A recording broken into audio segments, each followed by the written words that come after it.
Muchas gracias. 6 de la mañana, 50 minutos. Avanza la hora de la verdad, Sergio Santiago, y tenemos otra invitada precisamente del Centro Democrático, senadora, que es una mujer también que acaba de recibir un merecimiento muy importante en representación de su partido en la Comisión Tercera, senadora María del Rosario Guerra. Muy buenos días. Muy buenos días, Emar. Un saludo para usted, para la mesa, para todos los oyentes y de manera especial para el doctor Fernando Londoño, con mis oraciones por su pronta recuperación, descanso y que lo necesitamos nuevamente en estos micrófonos. Esperemos a ver que el máster nos confirme. Bueno, Sergio, vamos a hablar con la senadora María del Rosario Guerra sobre precisamente la reforma tributaria. Es que eso le iba a decir, la reforma tributaria, ¿Aló? llamemos las cosas como son. Está Senadora. con nosotros la senadora María del Rosario Guerra ya en línea. Muy buenos días, senadora María del Rosario, presidente de la Comisión Tercera del Senado de la República. Muy buenos días. Muy buenos días, Emar. Espero que me estén escuchando. Un saludo para usted, para la mesa, para los oyentes, pero de manera especial al doctor Fernando.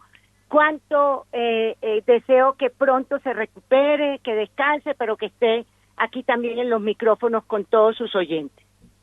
Pues muchas gracias por atender este llamado, senadora, y queremos hablarle de la reforma tributaria que, bueno, siempre nos presentan la reforma y le han puesto distintos nombres, pero esto es una reforma de ayuda social, una reforma que se espera recaude 15,2 billones de pesos, muy por debajo de lo que fue el intento de reforma de hace unos meses, que buscaba recaudar algo así como más de 25 billones de pesos. ¿En qué consiste esencialmente la reforma que presenta el gobierno nacional y que ya inicia su trámite en las comisiones de las que usted hace parte?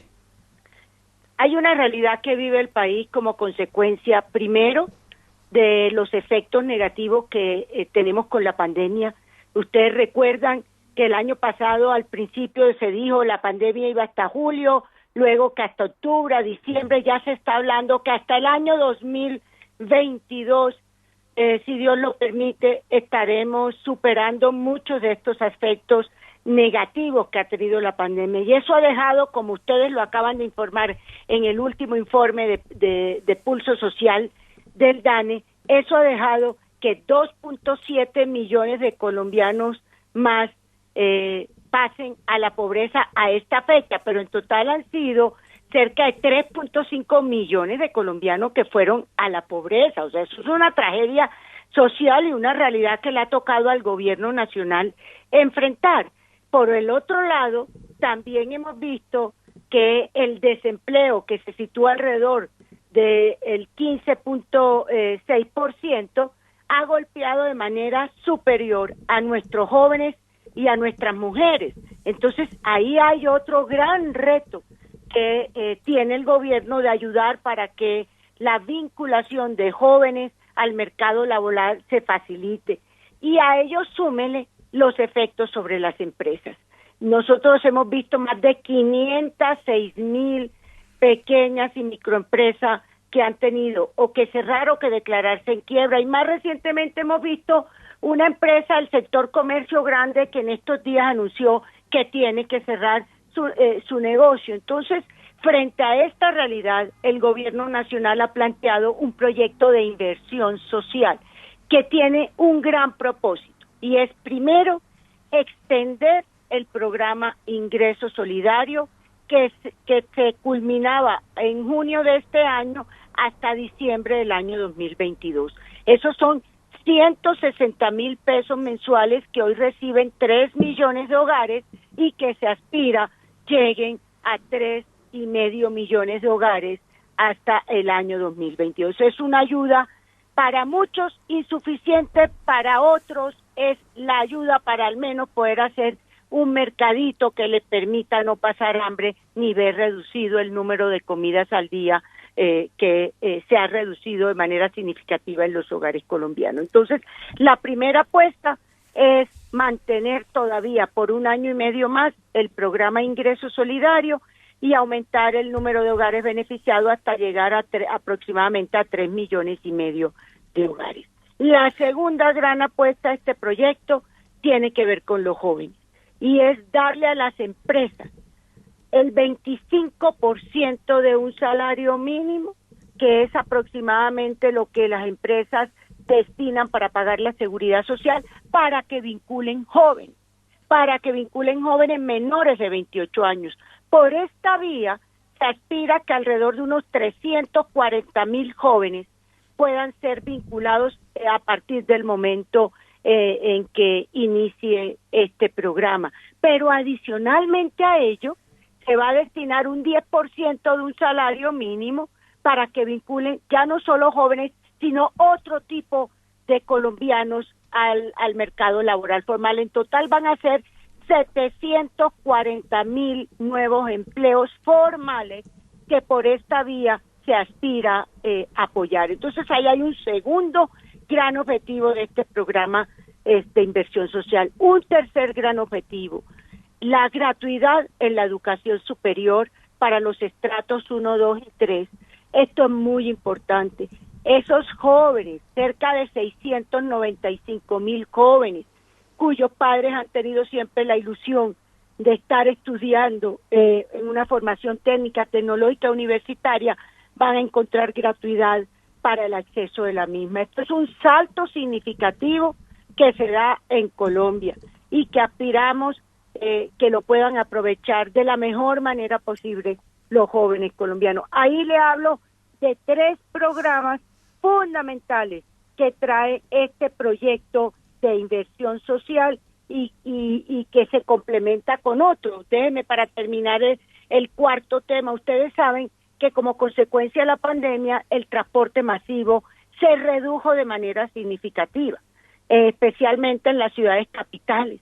Y nosotros hemos hecho grandes inversiones por más de 20 años para que el país pase a tener un transporte masivo de calidad, no solo el Transmilenio Bogotá, el mío en Cali, el Megabús de Pereira, el Transcaribe, etcétera, etcétera. Pues el proyecto está previendo que el gobierno contribuya con las autoridades de las ciudades capitales con el 50% de ese déficit operativo que se ha generado como consecuencia de la pandemia. Yo resumiría estos 4 apuestas de las que tiene este proyecto de inversión social. Senadora, aquí Santiago Castro. Uno escucha todos estos programas sociales y por supuesto que llaman muchísimo la atención, y más en un momento donde la pobreza en Colombia, como lo hemos recordado siempre, pues ya supera el 42%. Sin embargo, llama la atención el incremento en la tributación a las empresas, que en última son los que o las que generan riqueza, y un escenario donde la informalidad en Colombia está bordeando el 50% y nada que baja, de manera que cuando se anuncia más y más y más gasto en el marco fiscal de mediano plazo ya se indica que la deuda externa puede estar bordeando el 60%, ¿no les preocupa a ustedes, senadora, que el día de mañana terminen por verse afectadas las condiciones para atraer más inversión, mover a las empresas y enfrentar pues esta crisis en últimas de informalidad que sigue estando presente en Colombia? Santiago y queridos oyentes, ustedes recuerdan que con la reforma del año 2019, que fue la ley de crecimiento, ahí se hizo un gran esfuerzo de reducir la tarifa de renta a las empresas porque efectivamente la mayor carga tributaria del país recae sobre las empresas, más que sobre las personas naturales. Lo que se hizo en el año 19 fue comenzar a que recayera más sobre personas naturales y no sobre empresas, un poco en línea con lo que pasa internacionalmente y de manera especial con los países de la OCDE al cual Colombia pertenece. Y por eso, para este año, la tasa de tributación de las empresas es del 31%, que hace 3 años estaba en el 34%, o sea, vino dándose una reducción. Pero esta realidad que nos lleva a la pandemia nos exige solidaridad, y por eso el mismo sector empresarial da el paso y dice, es un momento excepcional, debemos contribuir todos, y por eso la propuesta que la tarifa de renta para financiar esta inversión social pase del 31% que tenemos hoy al 35% a partir del año 2022, del próximo año. O sea, se da un salto significativo precisamente porque el objetivo fundamental es financiar estos proyectos sociales. Y adicionalmente a ello, que se debe también tener presente, este año debía haberse aumentado el descuento del impuesto de renta, del impuesto del ICA, que es de industria y comercio, que debía pasar de poder descontar el 50% a descontar el 100%, este proyecto de ley lo mantiene en el 50%, precisamente dentro de este ánimo de solidaridad y poder recaudar por estos objetivos esos 15.2 billones de pesos para este compromiso. Por renta aproximadamente unos 10 billones de pesos por mantener el ICA, y se adiciona el de normalización tributaria como otra fuente más. Esto es, llevamos ya varios años con un impuesto de normalización tributaria, que se está proponiendo de la tarifa es del 17% para aquellos contribuyentes que hayan omitido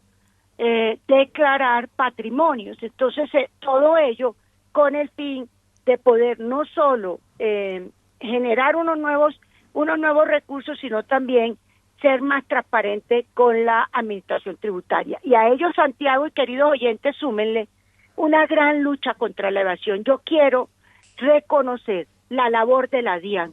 La DIAN lleva 3 años con un trabajo serio de lucha contra la evasión.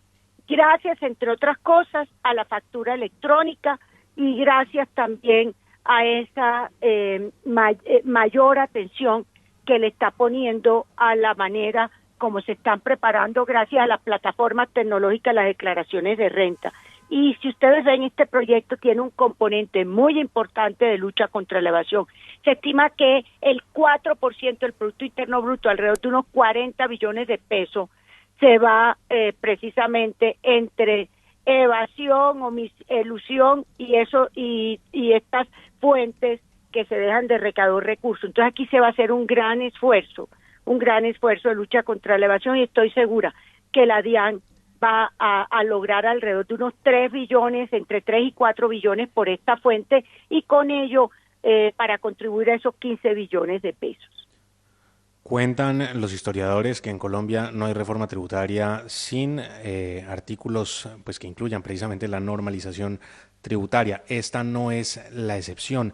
Senadora, la saluda Sergio Held. Quisiera preguntarle desde el punto de vista político, ¿cuál es el ambiente en el Congreso para tramitar esta reforma? Recordemos que pues la última que se presentó bajo la cartera del ministro Carrasquilla pues es la que derivó en estas manifestaciones, fue retirada y bueno, no se dio el ambiente para la discusión. ¿Cómo está el ambiente para discutir este proyecto? Y se lo pregunto también porque algunas calificadoras de riesgo internacionales han indicado pues que no sería fácil ver la aprobación de este proyecto de reforma tributaria. Bueno, que a este le han puesto un título un poco más corto que al anterior. Este se llama Proyecto de Ley de Inversión Social. ¿Cómo están las cargas en el Congreso y cuál es la posibilidad de que este, en efecto, sí sea aprobado como lo requiere el país? Yo veo un ambiente muy positivo porque los congresistas de las comisiones económicas, así como de otras comisiones, somos conscientes del momento que vive el país y de la urgencia que tenemos de mantener estos programas sociales, pero también de comenzar a estabilizar las finanzas públicas.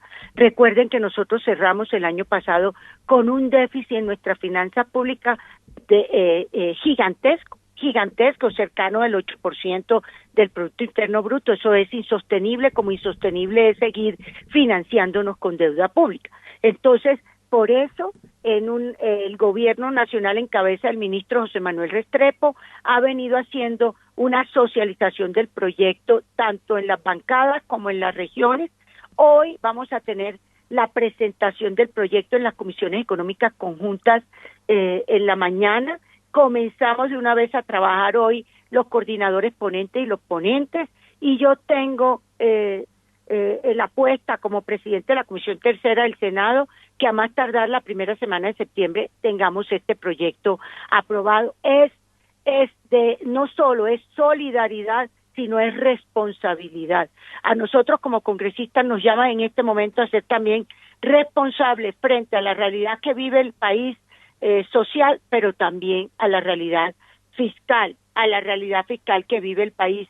Efectivamente, este no es una reforma estructural, ni puede serlo, porque este es un proyecto que busca resolver un problema que nos ha dejado una pandemia y que nos dejó maltrecha las finanzas públicas también, la situación del año pasado. Pero aquí se me olvidó mencionar un tema importante. Todo esto se acompaña con austeridad.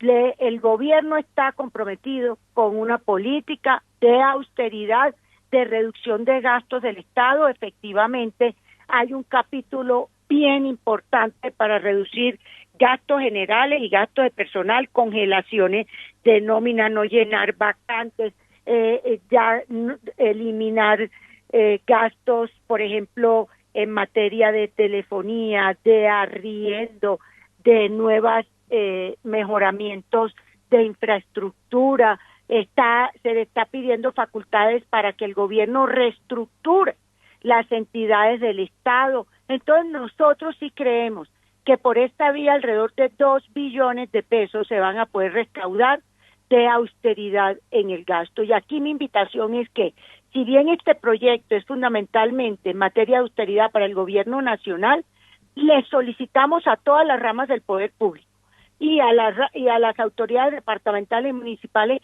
que se sumen también en eso, porque el gobierno hace el esfuerzo, pero ojo, sí, están también los otros sectores, porque acuérdense que aquí tenemos el Congreso, que estamos planteando reducir el tamaño del Congreso. Nosotros estamos planteando un 30%, congelar los salarios de los congresistas y hacer unos ajustes, y radicamos acto legislativo al respecto. Le pedimos también a la rama judicial que ojalá haga lo propio a los gobernadores y a los alcaldes, porque es momento de que todos los ahorros se destinen para la inversión social, para mejorar condiciones de vida de los colombianos que están padeciendo en este momento en sus ingresos como consecuencia de la pérdida de empleo, y además de ello, de las afectaciones sobre la salud, que ha limitado también el trabajo de muchos. Pues, senadora, esta reforma, o más bien esta norma de ingreso de solidaridad, que es lo que plantea el gobierno del presidente Iván Duque, pues trae los componentes de ingreso solidario, de empleo para los más jóvenes, ayuda a las MIPYME, educación gratis, entre otras cosas, y también obviamente unas facultades extraordinarias al presidente para que pueda decidir eliminar, reformar algunas entidades del Estado en ese plan de austeridad que vendrá. La gran pregunta que nos queda es si el hueco fiscal hoy de Colombia se está rondando los 93 billones de pesos. Esta reforma claramente, que apunta a unos 15.2 billones, no alcanzará, pues alcanzará para poder cubrir estos temas de demanda social, pero para el funcionamiento del Estado, lo que vemos es que el próximo presidente de la República nos tendrá que presentar una nueva reforma o del Estado muy profunda que logre bajar el gasto público, o una reforma tributaria estructural muy fuerte para poder salir del hueco en el que estamos, y que obviamente viene producto hay que decirlo, de los acuerdos de Juan Manuel Santos, que vaya que sí hizo bastantes acuerdos. ¿Qué viene entonces? O sea, sí vamos a una nueva reforma tributaria que no será obviamente en el gobierno Duque. Tema muy importante, que crezca esta economía. Si esta economía no crece, no se dinamiza el empleo y no se dinamiza el recaudo. Eso es muy importante. Nosotros necesitamos que nuestro aparato productivo, que el año pasado cayó, ojo, menos 6,8%, vuelva a recuperar. Nosotros este primer trimestre del año comenzamos a mostrar mejoría. Vino el paro mayo, junio, afectó crecimiento en ciudades como Cali, que es por excelencia una ciudad industrial, y nosotros tenemos que lograr que este año la economía crezca y siga creciendo por los próximos años. Esa es la mejor fuente para dinamizar empleo y, por supuesto, para dinamizar los ingresos del Estado. La segunda, nosotros estamos seguros, que yo al menos creo que el otro año debe evaluarse muy bien, el nuevo gobierno debe evaluar muy bien para seguir haciendo los ajustes fiscales que corresponda. Este proyecto que radicó el gobierno, el presidente Iván Duque, trae un capítulo muy importante sobre la regla fiscal. Colombia ha sido en eso un país que ha dado ejemplo y que de manejo serio, y trae un comité independiente de manejo de la regla fiscal precisamente para ir logrando equilibrar nuestras finanzas públicas y, si no se dan circunstancias extraordinarias como la pandemia, volver a esa senda de reducción del déficit fiscal. Y tercero, definitivamente, nuestras empresas son las más importantes generadoras de empleo y para ellas, pues, que son solidarias en este momento y que han sufrido y que el gobierno con el programa PAEF del 40% del subsidio a la nómina les va a ayudar hasta finales de este año con este proyecto de ley. También necesitamos seguir dinamizando nuestras exportaciones, mejorando la infraestructura vial, facilitando también con normas de vinculación laboral. O sea que yo creo que para el nuevo gobierno tienen que venir unas reformas que ayuden a complementar para esta generación de empleo, la competitividad y la productividad. Senadora María del Rosario Guerra, presidente de la Comisión Tercera del Senado de la República, muchas gracias por acompañarnos en la Hora de la Verdad y tenemos que seguir hablando de cómo avance el proyecto de reforma que pretende el gobierno del presidente Iván Duque. Con todo gusto, Delma, para usted gracias, los oyentes, y nuevamente al doctor Fernando un abrazo lleno de afecto.